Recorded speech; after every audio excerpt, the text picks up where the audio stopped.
Bom dia. Bom dia, gente. Volta aqui, de volta. A gente passou por 3 dias, uma espécie assim de preparação. Primeiro trazendo asana, depois trazendo os bandhas e mudras, depois trazendo os kriyas. Nessa visão assim, onde eles compartilham um espaço com o pranayama. Não numa visão onde eles são protagonistas, né? Como a gente normalmente faz, fazer uma prática de asanas. Aí é o asana que conta, ou bandas e mudras, e lá eles vêm, né? Com toda a sua força, mas assim, trazendo eles para participarem junto com essa prática de pranayama. E hoje a gente entra no que eu chamei assim de converter uma respiração normal, não normal, uma respiração profunda e lenta, né, numa respiração pranayâmica. Porque uma respiração pranayâmica, ela não é só uma respiração profunda e lenta, né? Não é só respirar profundo e lentamente. Isso vai ser ótimo, isso vai ser terapêutico, isso vai ser tranquilizante, isso vai nos colocar, né, nessa coisa que a gente fala do momento presente, isso vai ser muito bom. Mas o pranayama não é só isso. Então vamos falar da palavra pranayama, prana e ayama, tá? Então prana e ayama são duas palavras. Fala primeiro de ayama, onde ayama tem uma conotação de controle, tem algo a ver com controle, né? Porque exige ali um certo domínio. Eu gosto mais de domínio do que de controle. Mas também tem uma conotação de expansão ao mesmo tempo, liberdade ao mesmo tempo, né? Expansão é uma boa palavra também. Expansão do quê? Controle, domínio, expansão, liberdade do quê? Do prana, né? Do prana. E o que que é o prana, né?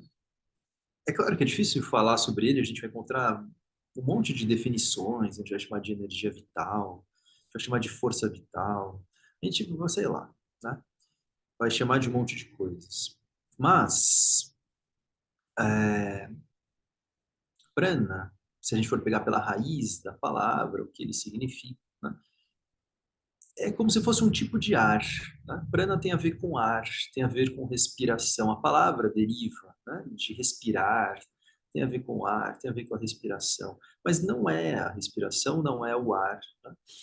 Senão, aqueles antigos yogis não teriam escolhido a palavra prana, eles teriam escolhido a palavra ar ou a palavra respiração. Então, é alguma coisa que tem a ver com o ar, é alguma coisa que tem a ver com a respiração. Talvez seja assim uma forma da gente pensar num tipo, como se fosse um lado sutil do ar, né? Um lado imaterial do ar. O ar é matéria, né? O ar é matéria, ele aqui a gente respira, ele é composto de matéria, por mais que seja uma matéria já bastante sutil. Mas o prana seria assim uma espécie de ar imaterial, né? Uma substância imaterial, e que percorre o nosso corpo, tá? Por meio de canais chamados nadis. Esses canais também são imateriais. Eles não são veias, não são nervos, né? Tem uma relação com a nossa fisiologia. Cada vez a gente vai descobrindo mais essa relação. Mas, de qualquer forma, ainda tem coisas inexplicáveis, né? São imateriais.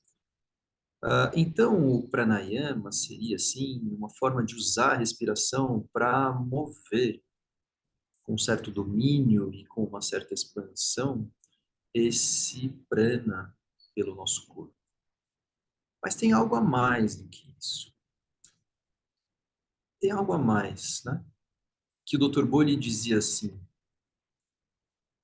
prana é a sensação, isso é importante. Prana é a sensação do movimento dessa substância sutil pelo corpo. Então, não é só a coisa se movendo, mas é a sensação da coisa se movendo. O que é mais importante, porque se a gente não sente, para o yoga isso não tem assim muito valor, né?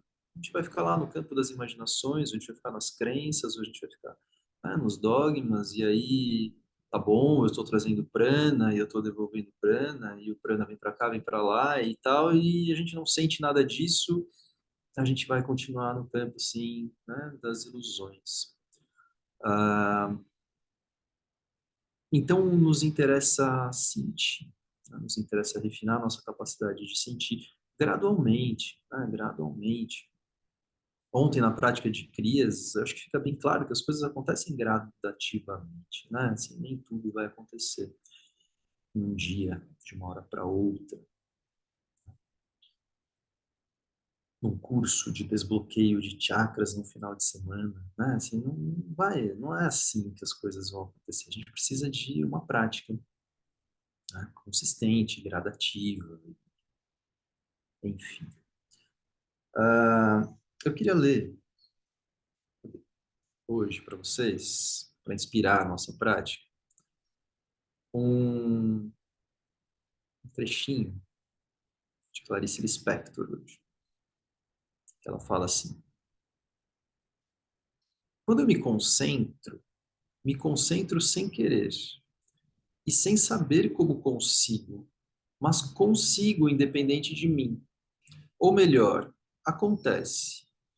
Mas quando eu mesmo quero me concentrar, então distraio-me e perco-me no querer, e passo somente a sentir o querer que vem a ser o objetivo, e a concentração não se faz.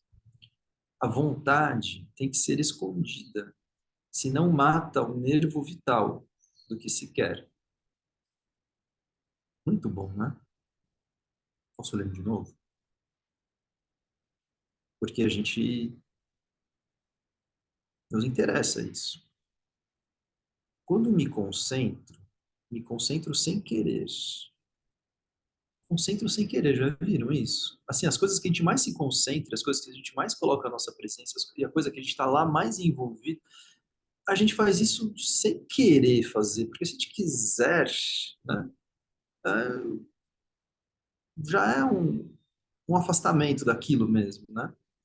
Então, quando eu me concentro sem querer e sem saber como consigo, mas consigo independente de mim.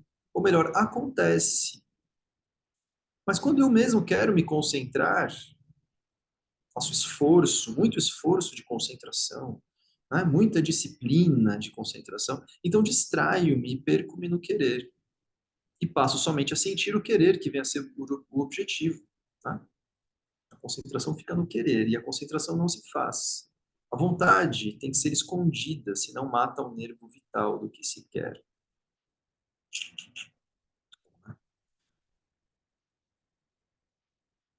Bom, e a nossa prática, então, vai ser composta de duas partes. A primeira parte, a partir da forma como ensina Shri Krishna, fiz uma postagem ontem sobre o encontro com ele, que eu estava relembrando. Uma segunda parte, trazendo elementos do Dr. Boli, que cria direcionamentos ascendentes. Tá, então a gente vai fazer essas duas coisas na nossa prática de hoje. Tá bom? A gente começa com o nosso mantra, a partir de uma posição, uma postura firme, ereta.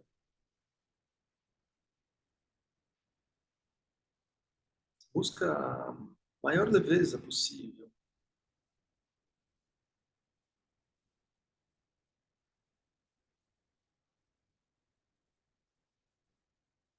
Tenta encontrar uma forma de sustentar a sua coluna sem peso dentro do corpo, como se ela flutuasse dentro do corpo.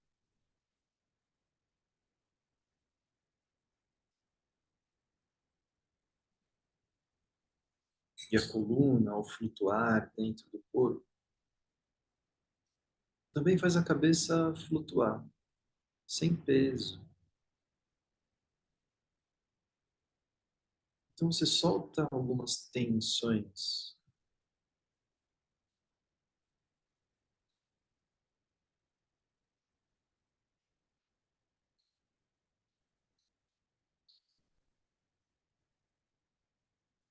Vamos para o nosso mantra. Inspira. Om Sahana Bhavatu Sahanau Bhunaktu Sahavi Karavai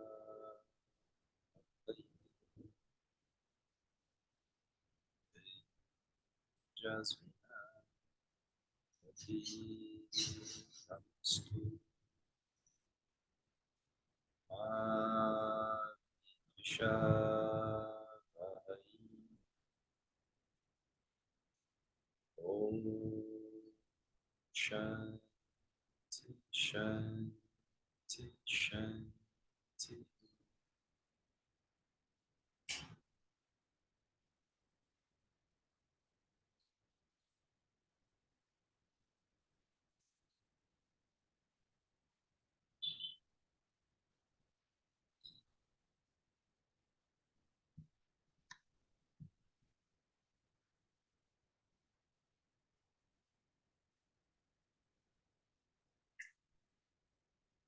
Então, unindo as plantas dos pés, joelhos separados. Segura onde for confortável para você.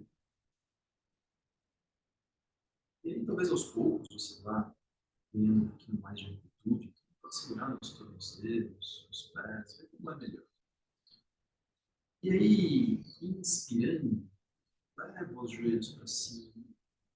E expirando, leva os joelhos para baixo. Você força um pouquinho os joelhos para baixo quando vai soltando o ar. E você relaxa, e os joelhos sobem, mas você também ajuda a subir quando inspira. Quando vai levando os joelhos para baixo, aproveita para empurrar um pouquinho mais os isquios contra o chão e crescer com a sua coluna. Quando os joelhos sobem, tenta não perder, não deixa a coluna se afundar. Empurrando os joelhos para baixo, os isquios para baixo, a coluna se ergue, o topo da cabeça se aproxima do teto. E você tenta manter isso enquanto os joelhos sobem e vai deixando esse movimento e se concentrando cada vez mais nas articulações das coxas com o quadril. Então a coluna vai ficando cada vez mais ereta, cada vez mais suspensa, cada vez mais descomprimida. A cintura se afina, o abdômen se recolhe um pouco, o assoalho pélvico está negativo. O que você fez, mas por quê? Isso acontece quando a gente cria uma descompressão na coluna vertebral. Você vai movendo lentamente os seus joelhos para cima e para baixo junto com a sua respiração.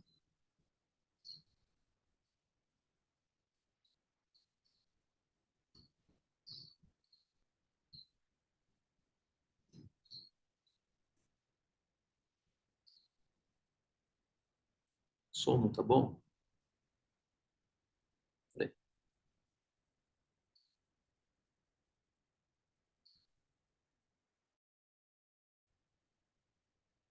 E agora?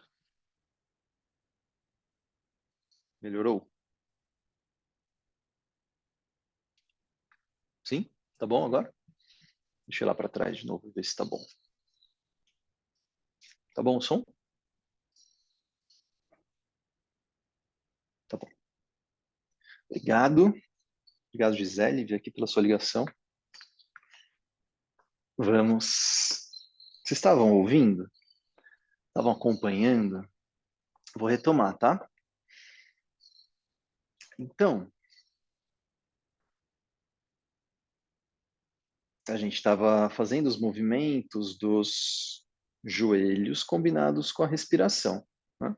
Quando inspira, os joelhos vão para cima. Quando expira, os joelhos vão lá para baixo. Você empurra os joelhos na direção do chão. Mas toda vez que você for soltando o ar, empurrando os joelhos na direção do chão, empurra também um pouquinho os isquios contra o chão e a sua coluna cresce, ganha altura. Na hora de inspirar, não perde essa altura. Os joelhos sobem, você relaxa um pouco nessas articulações, mas não deixa a coluna se afundar, né?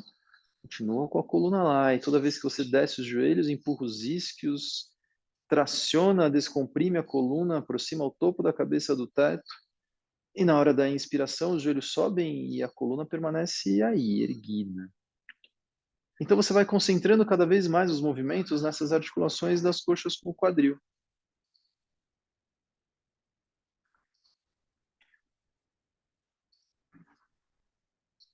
A cintura se afina, o abdômen fica firme, o assoalho pélvico fica ativo, não porque você fez, mas porque isso vai acontecendo.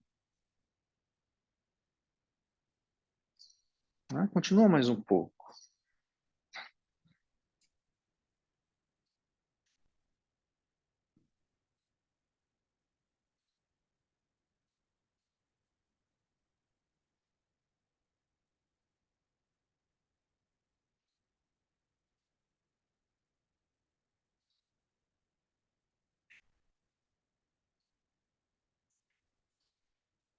Então, quando levar os joelhos para baixo, soltando o ar da próxima vez, fica um pouco aí.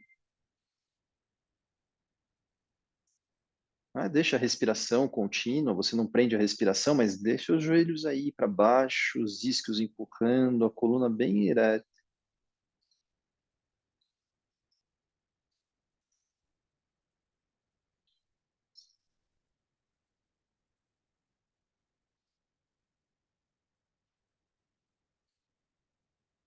Leva os pés um pouquinho mais para frente e você vem inclinando o tronco à frente, como quem leva a testa lá na direção dos pés.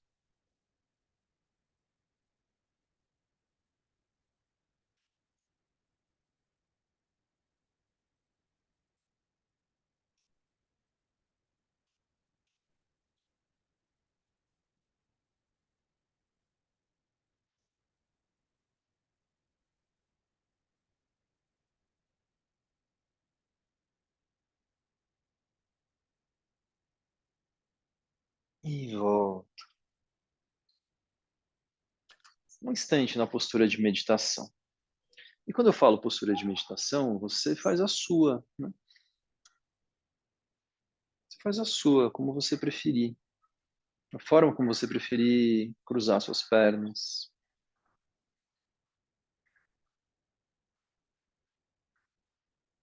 Deixa a coluna ereta.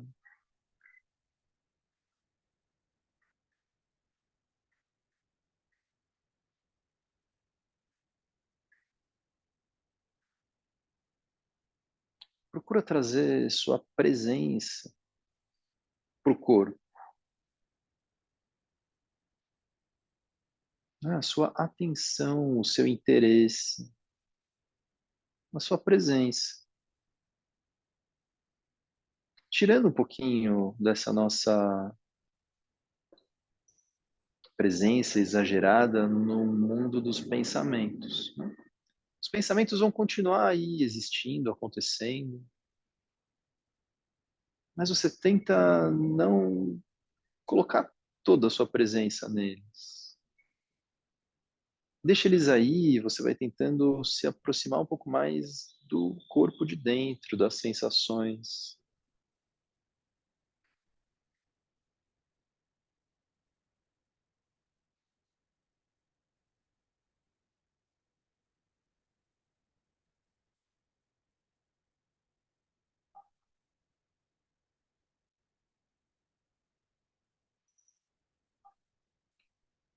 Então nos deitamos de costas.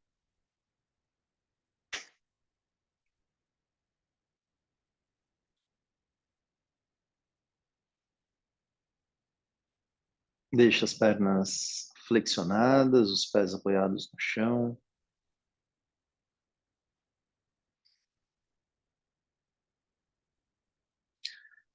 Deixa os dedos das mãos entrelaçados, embaixo da cabeça, com os cotovelos abertos.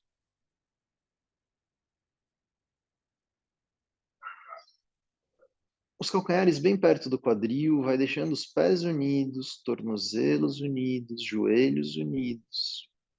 E assim, você deixa os seus dois joelhos caírem para o lado esquerdo. Com isso, o pé direito sai do chão, né? O pé direito fica apoiado sobre o pé esquerdo, os joelhos caem para o lado esquerdo. E você vira a cabeça para o lado direito. Torce. Né? O quadril direito sai do chão, o pé sai do chão. Você se apoia mais na lateral esquerda do tronco. E vai tentando relaxar um pouco nessa postura. Tentando liberar tensões que possam diminuir a amplitude da torção. Então tenta reconhecer aonde existem resistências. Por que que os joelhos não encostam o chão? Por que que o corpo não torce mais? Onde tem resistências? E leva a sua respiração para essas áreas onde você encontra alguma resistência. E vai tentando diminuir isso pouco a pouco.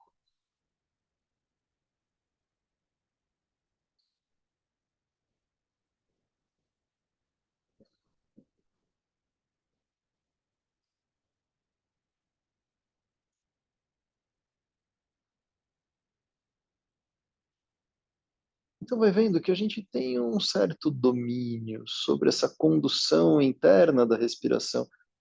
Eu consigo direcionar minha respiração para algumas áreas do corpo.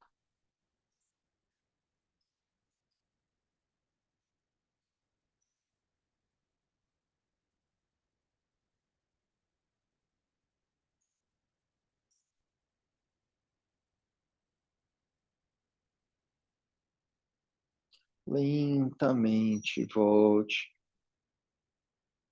Antes de fazer para o outro lado, deixe os dois pés apoiados no chão, os joelhos apontando para cima.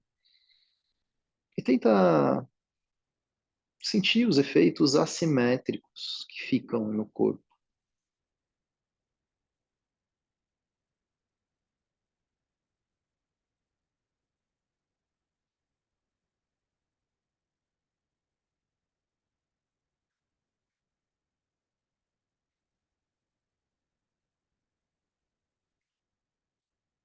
Então os joelhos caem para o lado direito, a perna esquerda fica sobreposta, né, apoiada sobre a perna direita, não se separa.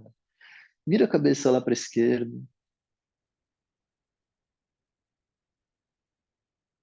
Um lado não é igual ao outro. Talvez esse vá mais, talvez esse vá menos. Não necessariamente as resistências que você encontrava do outro lado são as mesmas aqui. Então vai tentando identificar onde prende, onde trava. Por que as coisas não se deslizam mais livremente lá por dentro? E onde prende, você vai levando a sua respiração, os movimentos da respiração. É claro que não é o ar, não é o ar que a gente leva para esses lugares, mas é a sensação do movimento. É isso que nos interessa, perceber esses movimentos respiratórios passeando pelo corpo.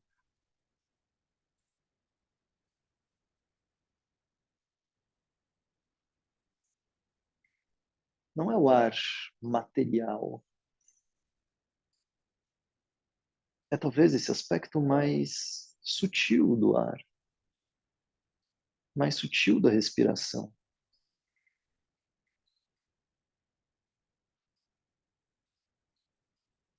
que a gente pode chamar de sensação dos movimentos.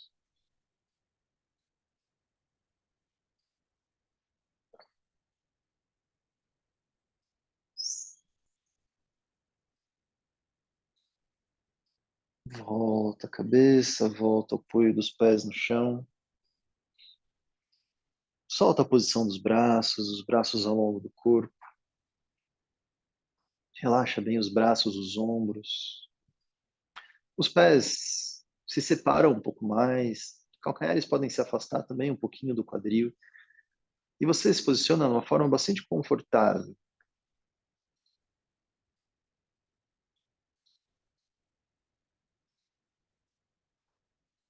E a gente vai tentando relaxar o corpo e junto com esse relaxamento do corpo e buscando um relaxamento da respiração.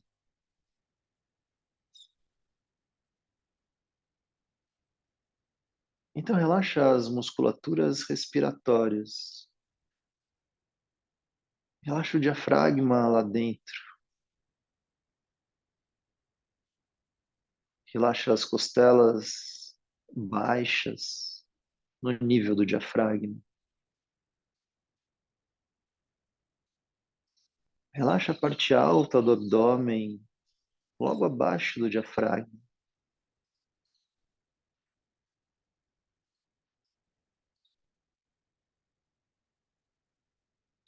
Relaxa a musculatura abdominal. Relaxa a musculatura pélvica.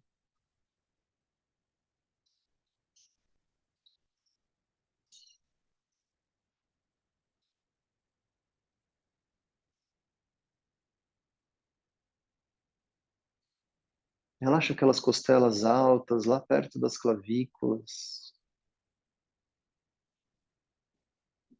E também as costelas na sua parte próxima da coluna, nas suas inserções com a coluna.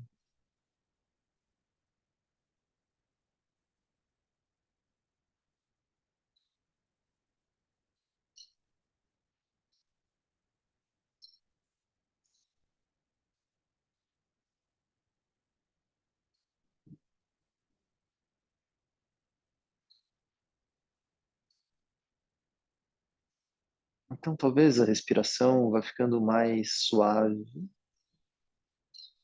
E você deixa a respiração ficar suave. Como se a gente quisesse ir tornando a respiração cada vez mais imperceptível. E ao mesmo tempo, pelo relaxamento do corpo, cada vez mais desnecessária.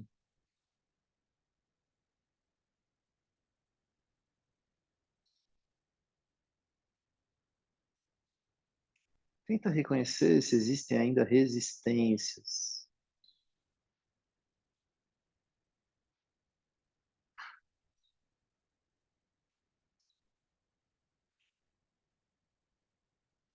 Tenta reconhecer se existem efeitos de emoções que sejam significativos. Tenta sentir isso no corpo.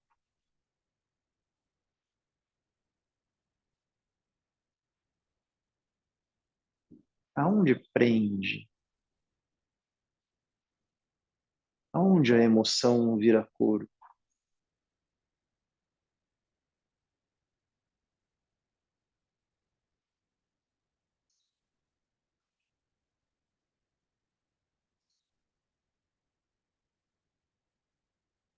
E vai tentando deixar a sua respiração ficar muito suave.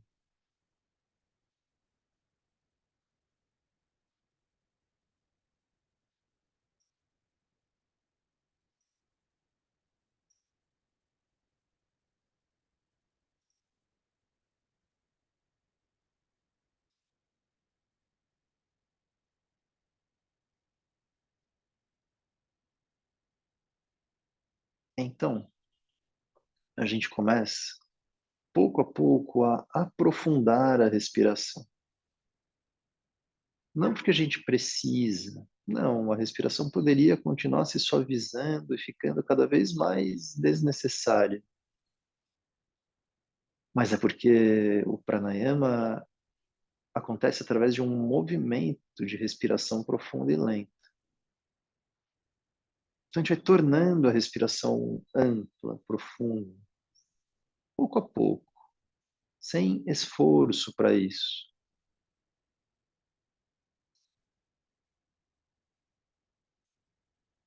As inspirações são profundas, As expirações são lentas.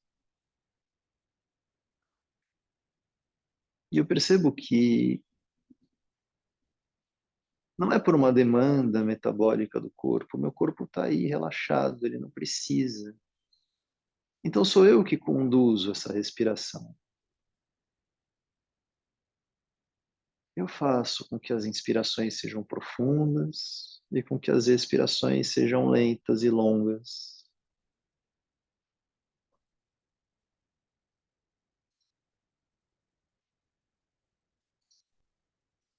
E pouco a pouco as inspirações vão podendo ser mais profundas, mais amplas, e as expirações mais lentas. Vai tornando as expirações mais longas e mais lentas do que as inspirações. Você não precisa contar o tempo agora. Você sente a velocidade que o ar entra e solta o ar numa velocidade menor, como se a saída do ar fosse durar o dobro do tempo da entrada, mas você não precisa medir isso. É só sentir.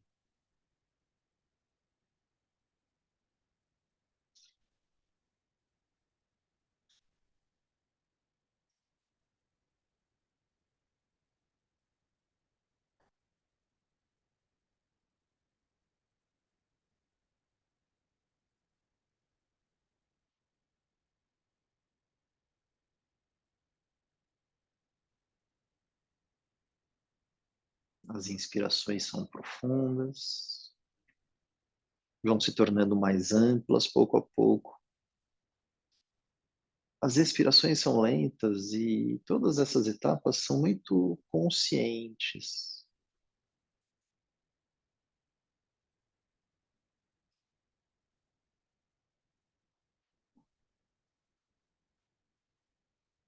Eu faço os movimentos da respiração. Eles não estão acontecendo aí sozinhos.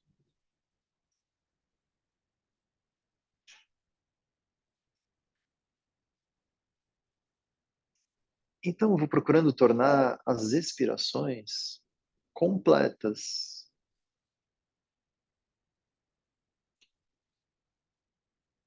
E as expirações vão se tornando completas não por fechar as costelas. Eu não faço nenhuma força para fechar as costelas.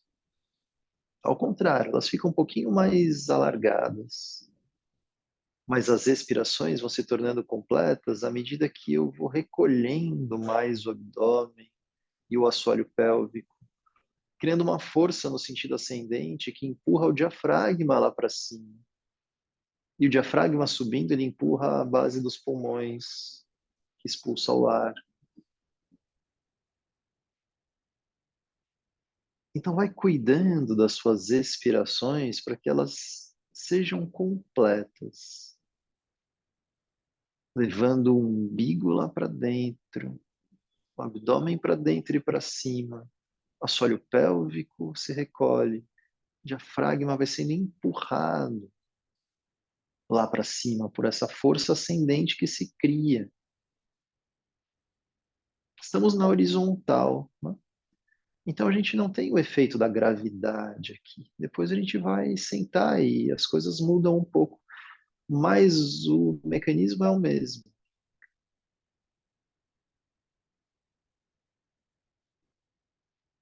Então você solta o ar de forma completa, sem fechar as costelas. E se as expirações vão se tornando completas, as inspirações também vão podendo ser mais completas. Então, na hora que você começa a inspirar, esse abdômen e esse assoalho pélvico que estavam ali recolhidos, eles voltam a uma posição neutra, ou seja, eles se expandem um pouquinho, mas até uma posição normal, uma posição neutra. Depois você firma o abdômen e o assoalho pélvico aí. Você não deixa eles se expandirem mais. E a inspiração vai sendo ampla, profunda e completa pela expansão torácica. Tentando sentir que essa expansão vai ganhando espaço nas costelas baixas, até as costelas mais altas, lá perto das clavículas. Pouco a pouco, a cada vez. Toda vez que você conclui uma inspiração, chegando ao máximo da sua expansão, você relaxa essa expansão das costelas e elas vão se fechando naturalmente de cima para baixo. Mas você não faz força para fechar. Elas fecham naturalmente. Na hora que você vai fazer uma certa força para que a expiração seja completa, essa força vem por baixo, essa força vem do abdômen. É uma força que empurra o diafragma para cima. E a inspiração começa pelo relaxamento dessa contração. Só de relaxar o abdômen e o assoalho pélvico, o ar começa a entrar. E aí você firma o abdômen e o assoalho pélvico aí. Eles não se expandem mais. E a inspiração é profunda e ampla pela expansão torácica, abrindo as costelas de baixo para cima. Vai até lá no alto, tenta sentir que expande um pouquinho perto das clavículas, lá perto da base do pescoço. É como se quisesse alargar um pouquinho essa base do pescoço. E quando a inspiração termina, por relaxamento disso, a expiração já começa a acontecer. As costelas se retraem como um elástico. Né? Quando você estica um elástico, a hora que você para de esticá-lo, ele volta sozinho. A própria elasticidade traz ele de volta. Então, a nossa inspiração é como o momento onde você estica o elástico. Abre essa caixa torácica, toda a elasticidade dos nossos músculos, fáscias, tendões, articulações. Estica isso. E é só parar de fazer força para esticar o elástico que ele se retrai sozinho. O começo da expiração é assim. É o elástico voltando para o lugar. E a expiração é completa quando você começa a apertá-la por baixo. Então, essa parte baixa não é como o elástico. É mais como uma espécie de uma esponja. Então, você aperta uma esponja, você espreme a esponja. E quando você solta, a esponja volta sozinha. Você não precisa esticá-la. E é assim, no final da expiração, quando você para de fazer força para apertar e solta, a inspiração começa a acontecer espontaneamente, porque o corpo volta. Mas ele volta até um certo ponto, e aí onde ele para, você firma. Não tenta expandir mais o abdômen, não deixa ele ficar sendo empurrado frouxo lá para cima. E aí você vai lá para a elasticidade da caixa torácica.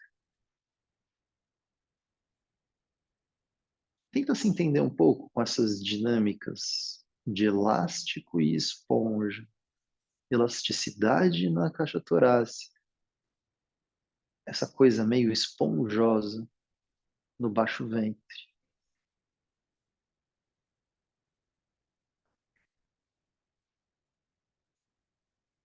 E sem perceber, pouco a pouco, as respirações vão ficando mais profundas, mais longas, mais lentas e mais completas.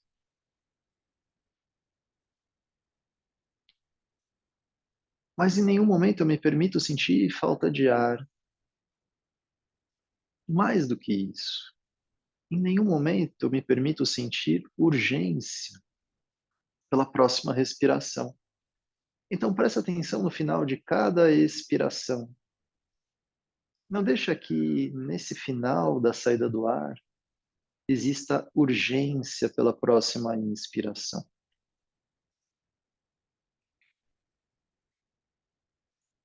E se no final da expiração não há urgência pela próxima inspiração, talvez comece a surgir aí um pequeno instante de uma pausa espontânea.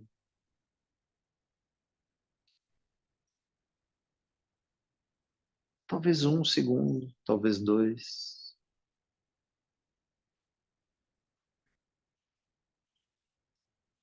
Começa a se dar conta do silêncio interno que existe nessa pausa.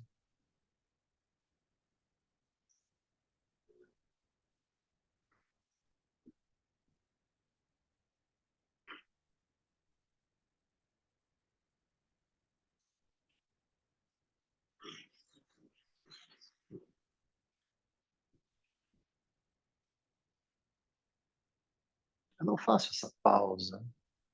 Ela acontece espontaneamente. E a cada vez que eu chego nela, eu percebo esse silêncio interno que se cria.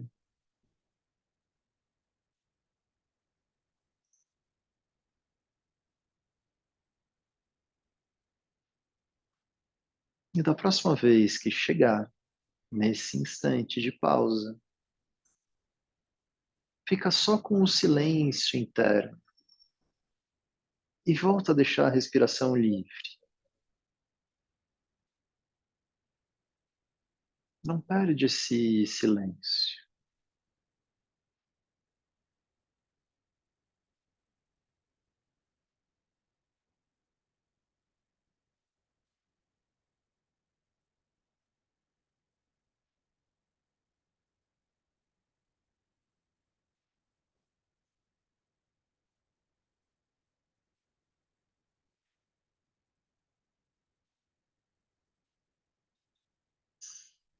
Se deixa envolver pelas sensações que surgem, como se você fosse assim se encharcando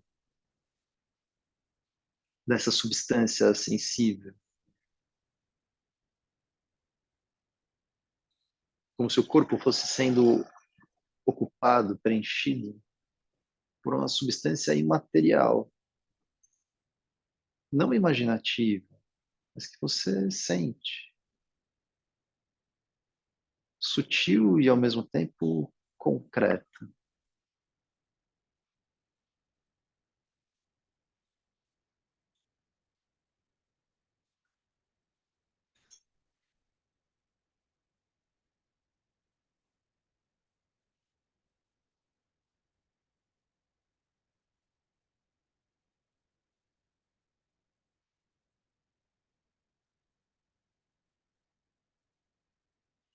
Talvez a sua respiração agora tenha voltado a ser muito suave, como era antes.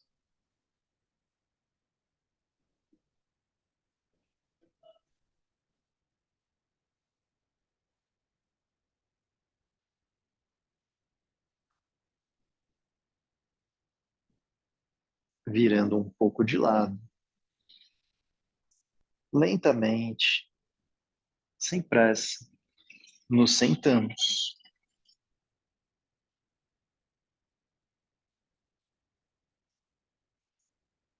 Talvez você queira uma almofadinha. A gente vai passar uns 10, 12 minutos sentados. Talvez você queira sentar num banco, né? Então encontra a sua posição. Se você sentar no chão, inclina o tronco à frente, leva a testa na direção do chão ou das mãos.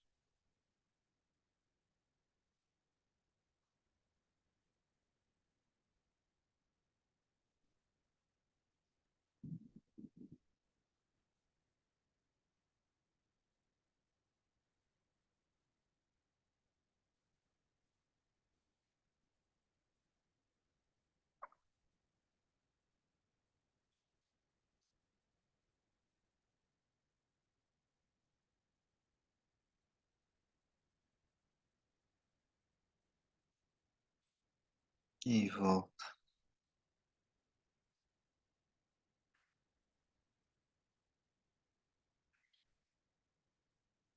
coluna ereta, flutuando sem peso dentro do corpo. Não a coluna como um pilar de sustentação, justamente o contrário. A coluna sendo sustentada, flutuando dentro do corpo.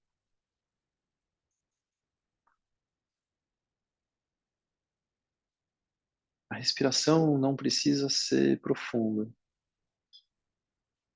Corpo em estado de relaxamento, mesmo que se reconheça a firmeza do eixo.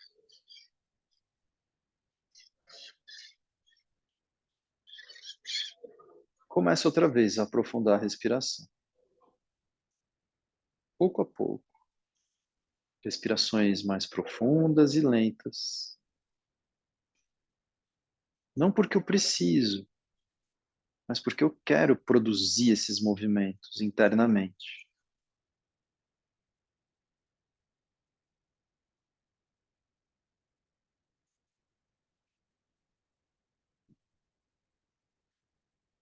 As expirações mais lentas do que as inspirações.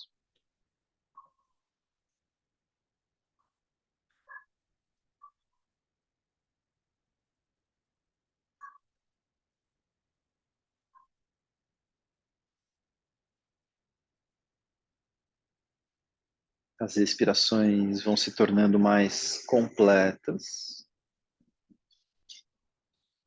recolhendo o abdômen, assoalho pélvico. Agora na posição vertical, outras forças atuam, as coisas podem mudar um pouquinho, mas a dinâmica segue sendo a mesma.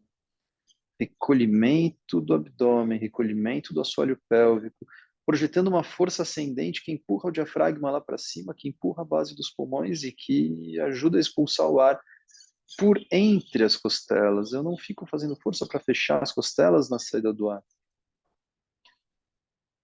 Como a esponja agora. E aí, na hora que eu paro de fazer essa contração e eu relaxo um pouco, o abdômen volta à sua posição normal, o assoalho pélvico também.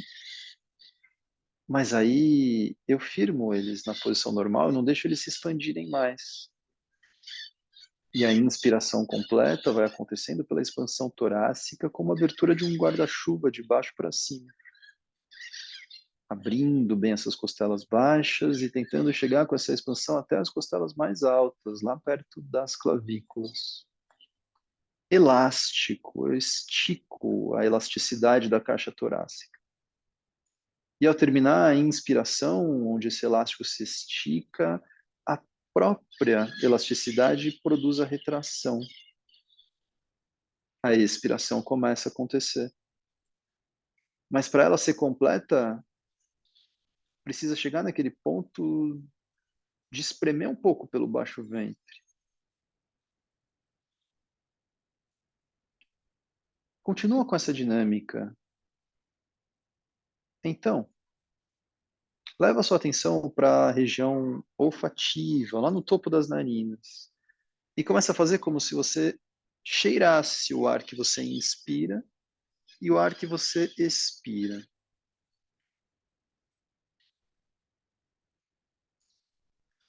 Direciona a passagem do ar, tanto na entrada como na saída, lá para o topo das narinas. Como se puxasse isso até o topo da cabeça. Sem imaginações.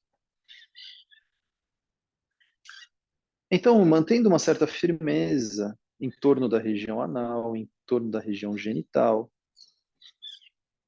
Nas inspirações, é como se você sugasse essa espécie de ar imaterial por esses orifícios, né? Pelo canal do reto, pelo canal da uretra, pelo canal vaginal, como se sugasse essa substância imaterial até a área do útero, para quem tem útero, ou do que o yoga chama de kanda,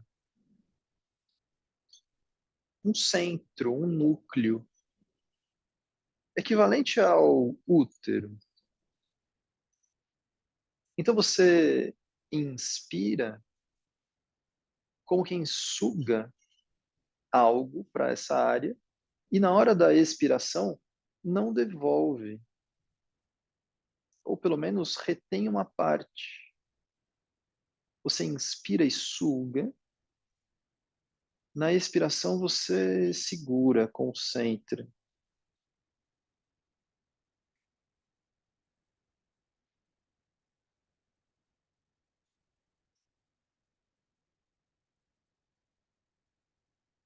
Então, você vai criando um núcleo nessa área, que é o nosso centro de força.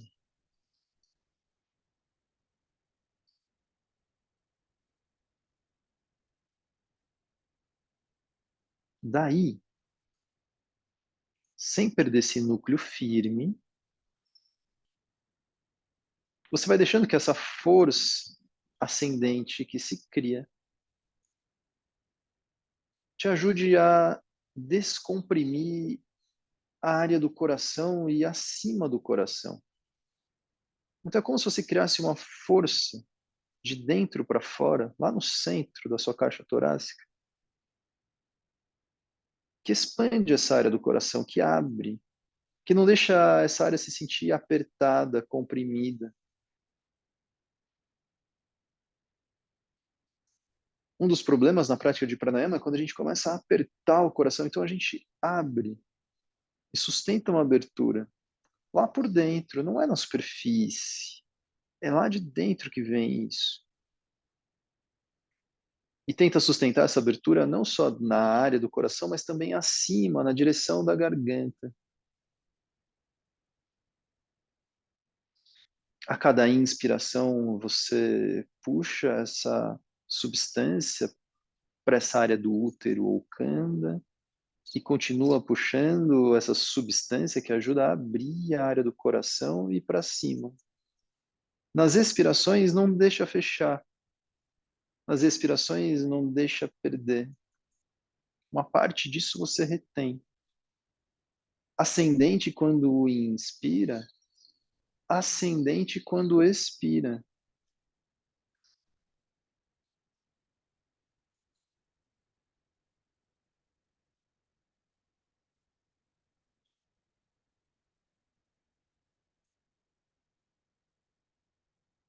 E faz isso da melhor maneira possível. Como alguém que tateia algo novo, com curiosidade, com interesse. Não com cobrança de que tem que dar certo. Não, vai tateando as coisas. Vai no detalhe.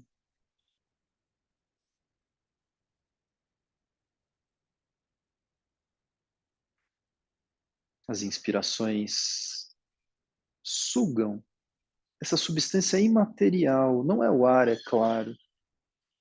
Mas de qualquer forma é alguma coisa que talvez eu possa sentir se movendo de baixo para cima.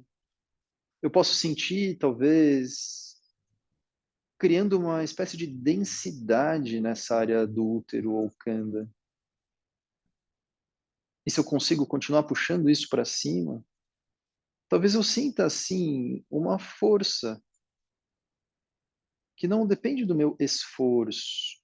Uma força que abre, expande essa área do coração, mas eu não estou fazendo esforço para isso.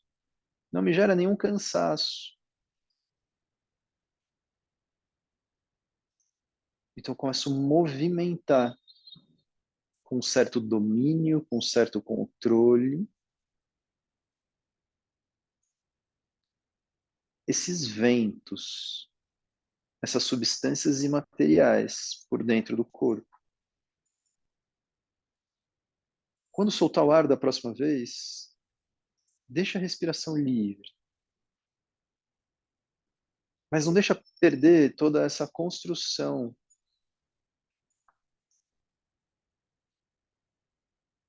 A postura que se estabeleceu, tenta manter ela aí mais um pouco. É como se segurasse ainda as coisas um pouco mais por dentro.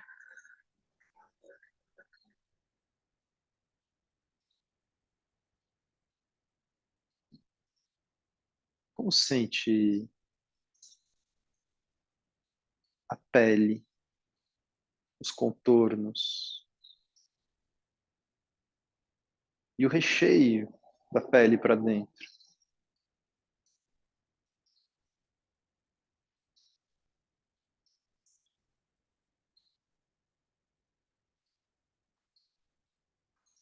Como fica o nível dos seus pensamentos, a sua capacidade de atenção, aquela concentração de Clarice Lispector.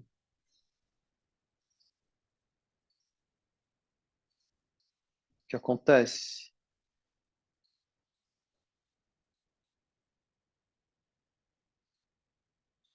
Retoma uma inspiração mais profunda. Faz movimentos que você sentir vontade e faz movimentos ali mesmo, com o seu pescoço, com os ombros. Move as suas costas, move as escápulas, move as costelas, como quem espreguiça, de fato. É comum que a gente crie, por mais que não seja a intenção, é claro, mas é comum que a gente crie certas tensões quando vai fazendo essas práticas, justamente nessas áreas, e a gente precisa, no final, soltar tudo isso.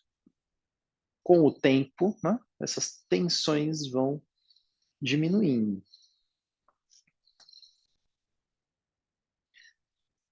E assim a gente vai concluindo essa nossa prática de hoje. É... Eu espero que mesmo nesse nosso pouco tempo tenha sido possível vivenciar alguma coisa do que eu tentei transmitir, né? Em duas etapas. Essa primeira etapa que a gente fez deitados, onde a gente foi criando as condições de uma respiração, né? Cheia de detalhes. E depois, nessa posição sentada, onde a gente foi procurando criar direcionamentos e foi procurando criar, assim, essa dinâmica interna. Alguém disse que sentiu um pouco a lombar. A gente pode sentir mesmo. E não estranhe se você sentir amanhã ou depois uma certa dorzinha nas costas. Mas uma dorzinha que você vai reconhecer como uma dor muscular, tipo quando faz musculação, sabe? A gente faz uma espécie de musculação com os nossos paravertebrais quando a gente começa a criar esse tipo de atitude interna, tá? Então não estranhe isso. Com o tempo essas musculaturas se adaptam e a gente também vai sabendo exigir menos delas. Eu quero, antes de me despedir, lembrar que amanhã nós temos o nosso encontro focado justamente no efeito meditativo da prática, esse acontecimento, essa concentração de Clarice Lispector. E que domingo a gente tem um aulão, das 10 ao meio-dia, onde a gente vai retomar os principais pontos desse caminho, né, dessa semana. Então, se puder, venha, né? São bons momentos, e uma prática mais longa, uma prática de 2 horas, essas práticas mais longas, elas têm um valor também. Também quero dizer para as pessoas que estão chegando, novas, que hoje eu vou mandar no grupo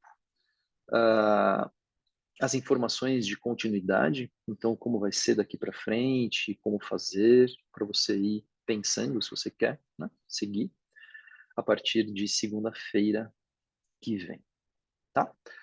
Deixo aqui aberto para as questões, comentários, dúvidas, para quem quiser ficar. Beijos e até amanhã para quem for saindo. Obrigado, gente.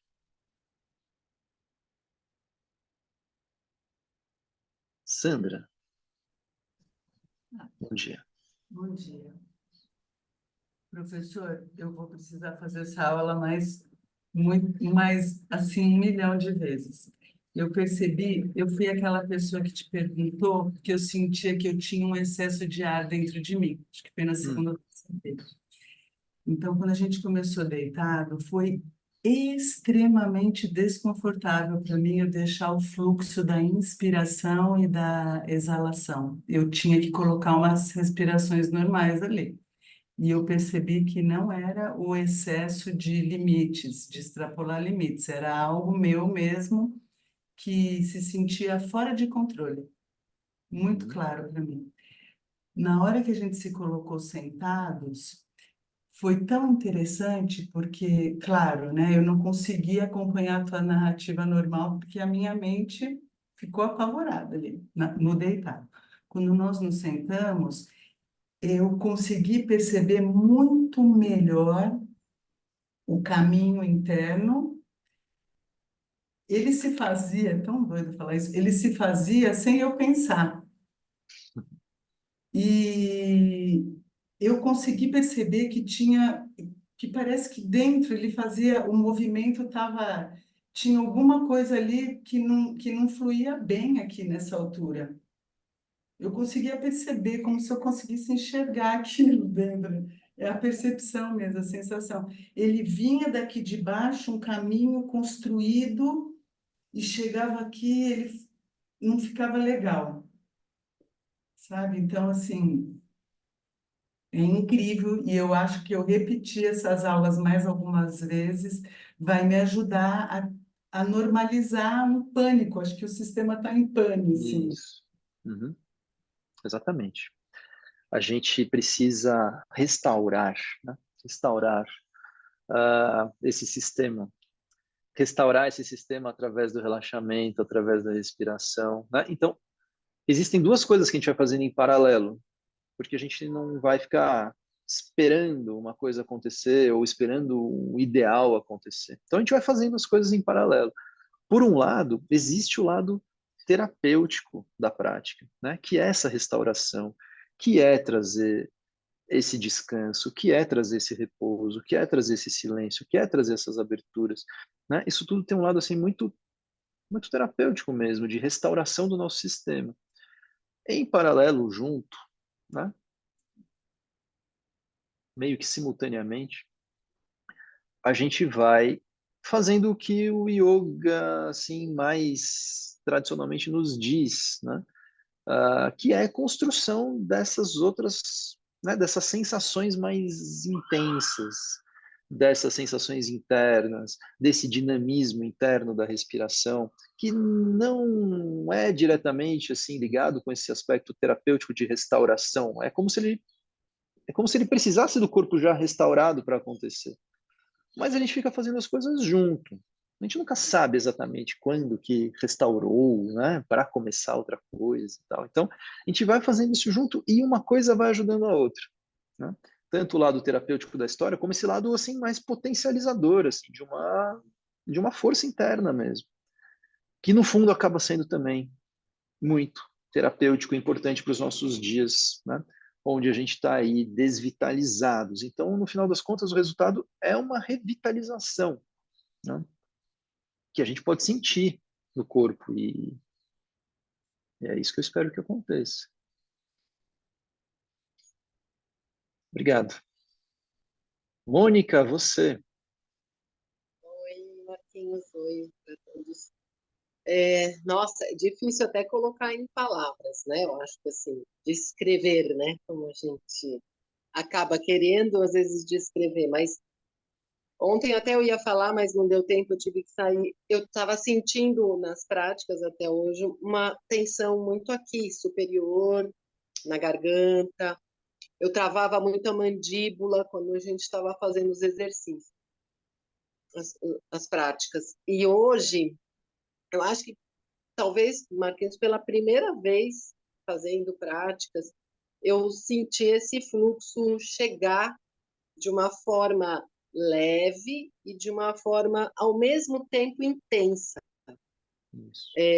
para cima. Porque eu sou uma pessoa que controla muito, minha mente é meio controladora mesmo, né?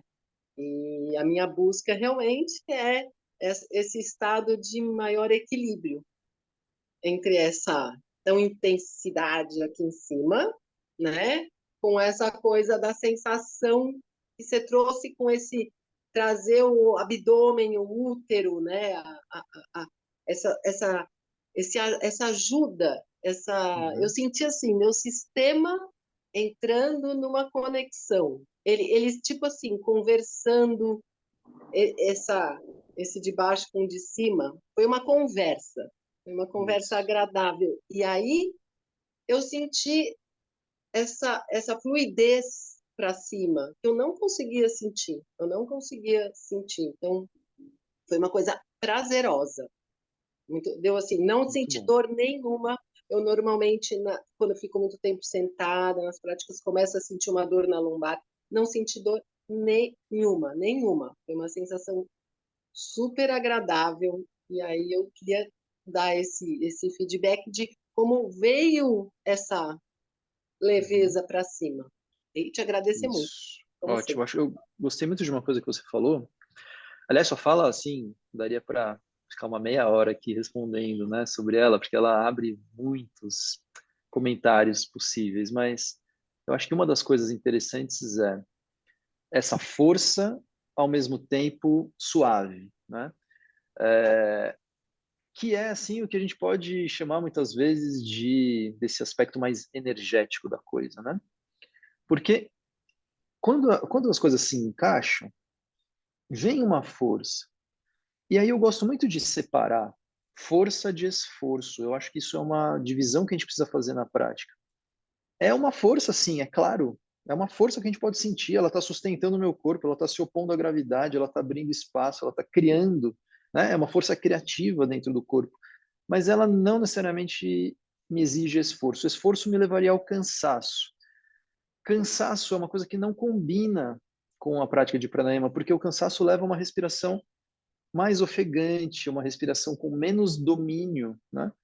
Enquanto que na prática de pranayama eu preciso estar ali com a minha respiração em total controle.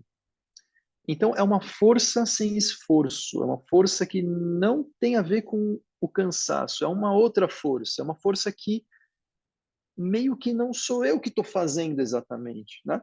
É uma força que não vem dos meios comuns de uso dos nossos músculos, é uma força que ela vem de um outro lugar. Então, eu acho isso muito importante e essa sua fala é muito importante. Enfim, é isso. Acho que isso é muito, muito significativo aqui para nós. Né? Tem um comentário da Laila aqui que fala sobre, né, como a prática tão rápida pode sentir sensações, né? Sensação de ocupar e sentir o corpo por dentro, que normalmente acaba encontrando isso em algumas meditações, mas em tempos mais longos. E eu queria reforçar que o tipo de meditação que a gente está buscando aqui, que a gente vai entrar mais em detalhes sobre isso amanhã, é uma meditação como acontecimento mesmo. É uma meditação como um produto da prática. Né? Não é uma meditação como técnica. É uma meditação a partir das técnicas realizadas. É um estado que se alcança, né? A partir das técnicas praticadas. Então, talvez seja um outro olhar para a meditação. Já te chamo, Vivi, só rapidinho. A Adriana fala que sentiu cansaço, faz esforço na expiração, mas entendo que é por falta de entendimento. As coisas vão se ajustando. A gente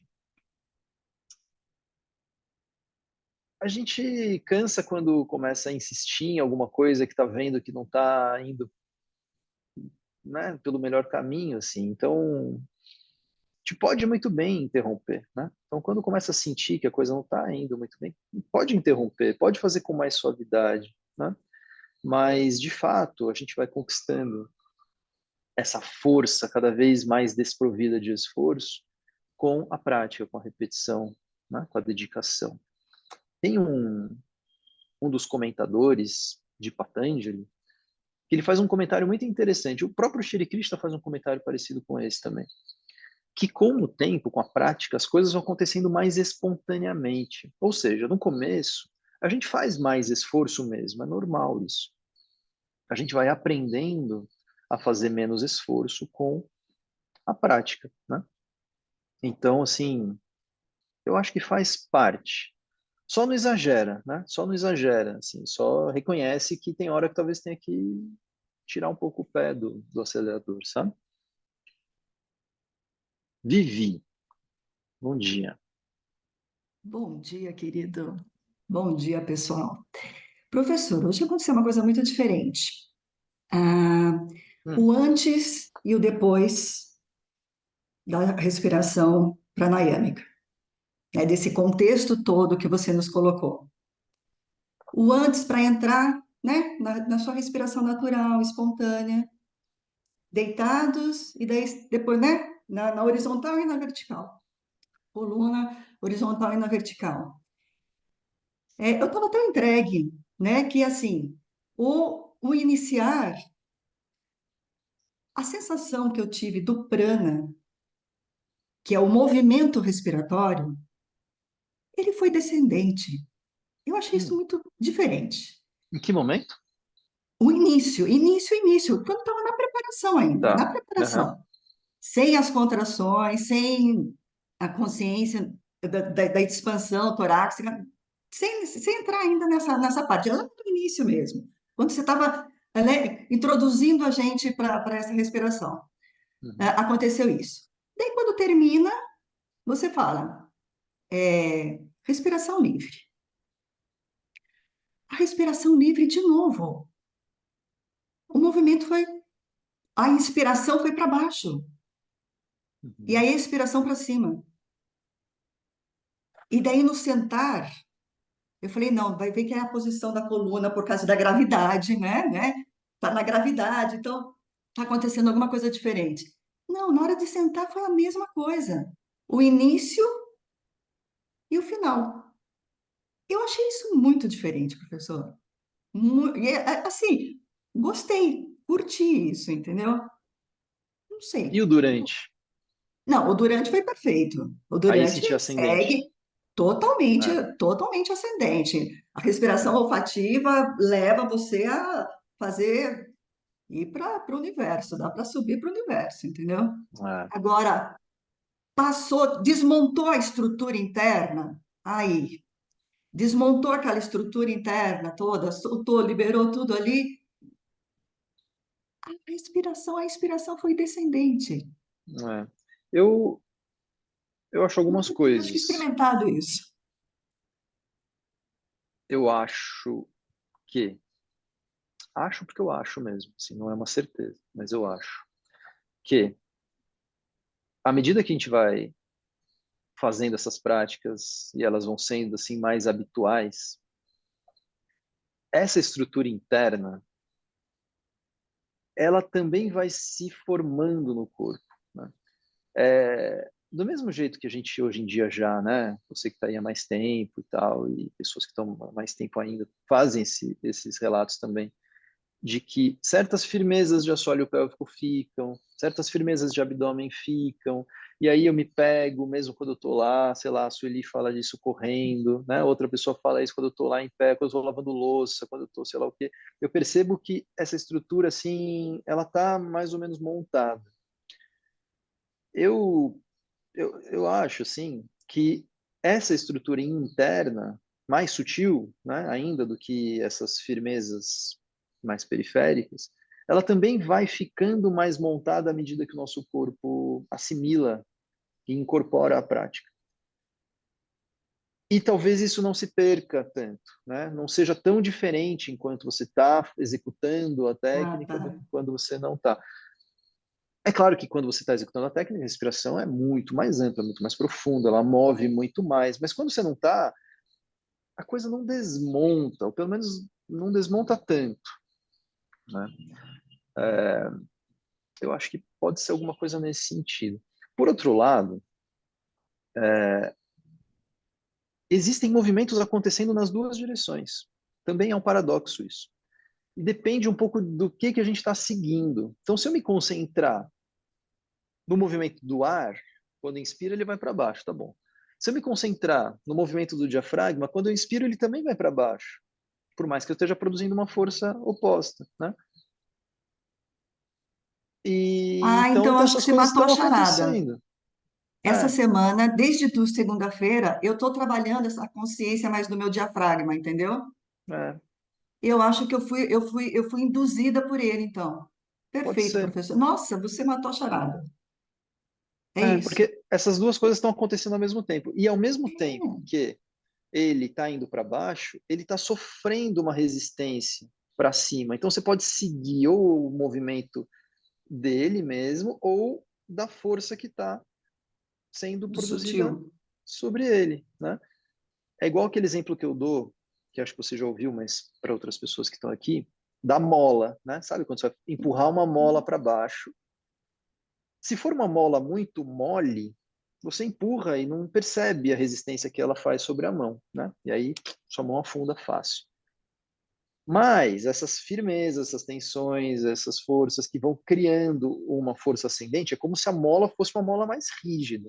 E aí, na hora que você está empurrando a mola para baixo, você sente a Sim. tensão da mola para cima, né? O movimento é para baixo, mas você tem uma sensação de tensão para cima, É pressão, que né? é pressão, que é mais ou menos essa mesma coisa. Não, não. Então, acho que foi, nossa, foi isso mesmo. Acho que você matou a charada, professor. Gratidão. Boa. Valeu, Vivi. Joana, bom dia. Bom dia a todos. Tenho algumas perguntas, Marquinhos. Primeira Diga. coisa, essas gravações vão ficar para todo sempre no aplicativo, lá no site? Não. É, Pô, por um tempo, eu pensei até o final do mês. que legal, me surpreendeu. Opa, peraí, deixa eu fechar aqui. Pronto. Então, porque assim Pensei que como, até o final do mês. porque assim como a Sandra, eu acho que eu vou precisar refazer não só essa aula, mas como todas as outras aulas várias vezes. É, mas legal, que vai ficar aí até pelo menos o final do mês, já dá tempo aí da gente, oportunidade da gente refazer. Eu tenho uma pergunta, na verdade, sobre a aula de ontem, que eu não consegui assistir ao vivo, e aí assisti a gravação ontem à noite, e senti na prática que realmente não se deve fazer com o estômago cheio, né? Uhum. E senti um pouco de desconforto, e aí, como foi recomendação sua, peguei leve, mas fiquei pensando em algumas possíveis contraindicações para as práticas dos CRIAs. Uhum. Alguém perguntou no meio da aula ontem quais eram as indicações, né? E aí me surgiu essa dúvida das contraindicações. Por Sim. exemplo, eu senti também, a minha lua está para chegar, né? Então, eu senti um certo desconforto uterino durante as práticas, principalmente aquelas práticas de contração, né?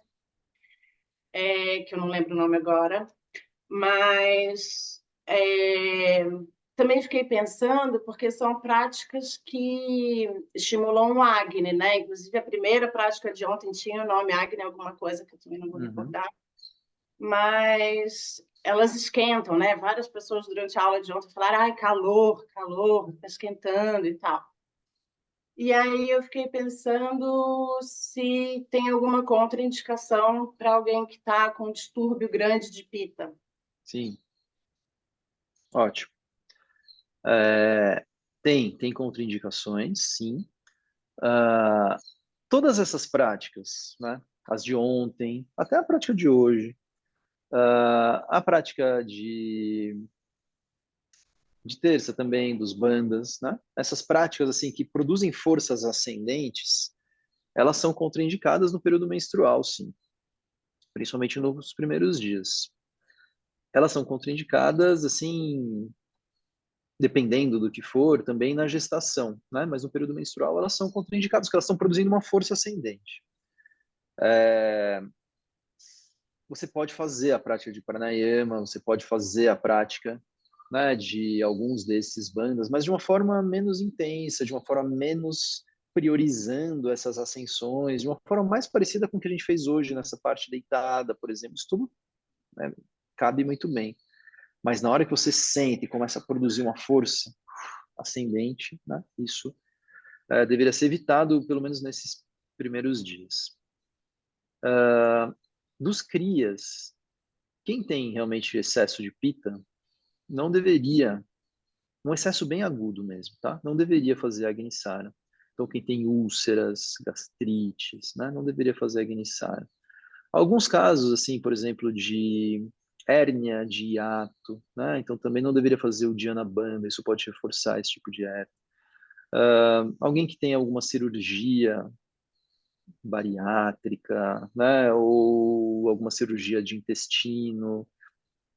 Algumas pessoas podem, outras não podem, mas assim, em geral, também eu prefiro dizer que é contraindicado. Quem vai ter que dizer se pode ou não é o médico, eu não sei caso a caso. Então, sim, tá? Tem essas questões. É claro que não tem problema se você fizer uma vez, mas quando eu entro isso numa prática regular, ou quando eu falo sobre isso num curso de formação, isso tudo vem acompanhado, né? As indicações, as contraindicações, os cuidados. Quem tem pressão alta, problemas cardíacos, tem que fazer pausas mais curtas, né? Então, assim, se isso vai se tornar uma prática regular, aí precisa ter certos cuidados, sim. Perfeito. Obrigada. Obrigado. Tudo bem, gente. Algo mais? Não? Então, tá bom. Amanhã nos vemos. Vamos falar dos efeitos meditativos da prática, tá? Beijos, muito bom dia. Até amanhã.